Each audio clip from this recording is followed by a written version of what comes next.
అండి నేను ఇండియన్ విలేజ్లో యాక్చువల్గా ఈ బిజినెస్ నాకు పరిచయం అవ్వక ముందు అది కిరాణా షాప్.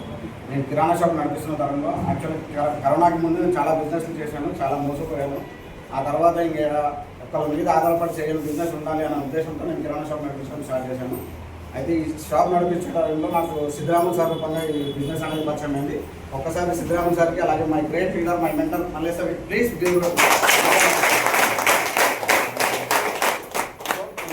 నడిపిస్తున్న తరుణంలో సార్ వచ్చి నాకు చెప్పినప్పుడు నేను దీన్ని పట్టించుకోలేదు. ఎందుకంటే ఇందాక భాస్కర్ సార్ చెప్పినట్టుగా నెట్వర్క్ మార్కెటింగ్లో కొన్ని కంపెనీలలో నేను కూడా డబ్బులు కట్టి మోసపోయాను. దాదాపుగా 1,80,000 మోసపోయాను. అలా మోసపోయిన తరుణంలో సార్ వచ్చి నాకు చెప్పినప్పుడు ఇది కూడా అలాంటిదే, నెట్వర్క్ మార్కెటింగ్ అంటేనే నేను మునగాలి, ఇంకో ఇద్దరిని ముంచాలి, అది నాకు తెలిసిన నెట్వర్క్ మార్కెటింగ్. సో అదేవిధంగా ఇది కూడా అలాంటిదే అనుకుని నేను పట్టించుకోలేదు. ఒక 2.5 months వరకు నేను వినలేదన్నమాట.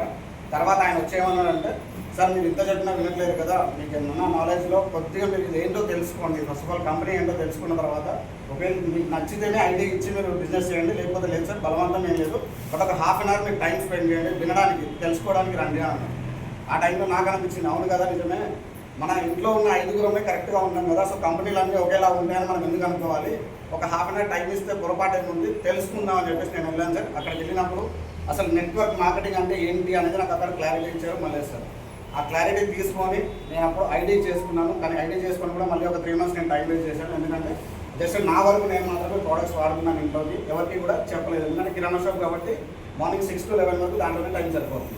సో ఎవరికి చెప్పలేదు, చేయలేదు. ఆ తర్వాత ఎప్పుడైతే మా నాన్నగారికి కీళ్ళ నొప్పులు తగ్గాయో ఆ తర్వాత నేను మేడ్చల్లో సైకిల్ సార్ మీటింగ్కి వెళ్ళాను. అక్కడికి వెళ్ళినప్పుడు నాకు వెస్టీజ్ అంటే ఏంటి అనేది కూడా క్లారిటీ వచ్చింది. నెట్వర్క్ మార్కెటింగ్లో మనం వెస్టీజే ఎందుకు చేయాలనేది నాకు అక్కడ క్లారిటీ వచ్చింది. ఇంకా అప్పుడు నేను డిసైడ్ అయ్యాను, లేదు చేస్తే వెస్టీజే చేయాలి, లేకపోతే లేదు అని.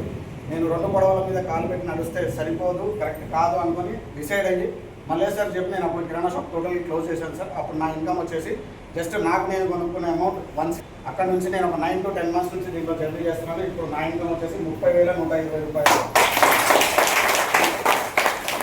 నా డిసెంబర్ గోల్ వచ్చి నేను ఒక 1,50,000 తీసుకోవాలి, అలాగే నా అండర్లో ఒక 30 మంది లీడర్స్ని ఇన్కమ్ మోడల్స్ చేసుకోవాలి, దాంట్లో మినిమం ఒక 5 50+ ఇన్కమ్ తీసుకోవాలనే ఉద్దేశంతో వర్క్ చేస్తున్నాను. Thank you.